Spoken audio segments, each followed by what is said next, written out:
kulan wacan daawada meel walba aad joogto waxaad kusoo dhawaataa janaal kale waayo filmays oo hadana kale kuusoo gudbiya muuqaalada ugu dambeeya ee la xiriira arrimaha Bollywoodka. muuqaalkana maanta waxaan kusoo qaadanaynaa jilayaasha Bollywoodka ee heesta inta ugu badan abaalmarinta Filmfare qaybaheeda kala duwan, waana abaalmarin kale oo ku riyoodo jilaa walba oo Bollywoodka ka shaqeeya inuu ku guuleysto waan mid fac weyn indiina laga wada yaqaan.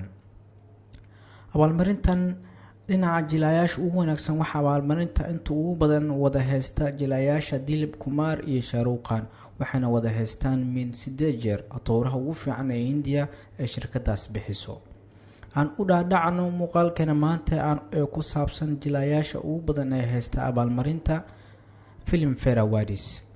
lambarkood waxaa ku jiro Gulzar, waa gabyahan la xamiista iyo qoraa oo Bollywoodka caanka ah. abaalmarinta Filmfare wuxuu heystaa 15 jeer, sidoo kalena 6 jeer wuxuu heystaa National Awards ee dowladda Hindiya bixiso.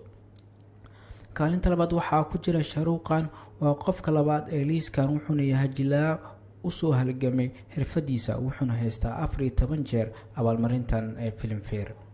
qofka saddexaad waa Amitabh Bachchan, The Shanshah of Bollywood, wuxuu jilay in ka badan 100 filin, wuxuuna heystaa abaalmarintan 3 jeer. qofka saddexaadna waa A.R. Rahman, waa muusigiste caan ah, waana jilaaga kaliya ee Hindiya kuna guuleystay abaalmarinta Oscar-ka, laakiin Filmfare wuxuu heystaa 11 jeer. qofka shanaad waa Dilip Kumar, xidigan ayaa sanado badan wuxuu ahaa mid xirfadiisa sare kusoo hogaamiyay Bollywoodka. xirfadiisa wuxuu jilaagan heystaa Filmfare 18 jeer. 6. Kishore Kumar, jilaagan kaliya ma ahayn jilaa, wuxuu kaloo ahaa heesaha director iyo maalgeliye, wuxuuna heystaa 18 jeer abaalmarintan.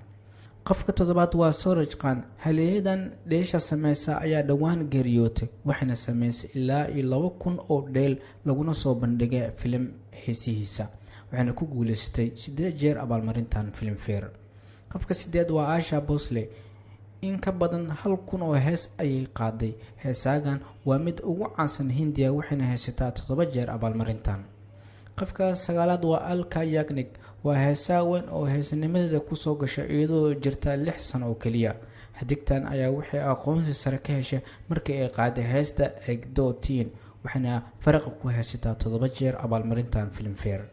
qofka tobanaad ugu dambeeya waa Jaya Bachchan.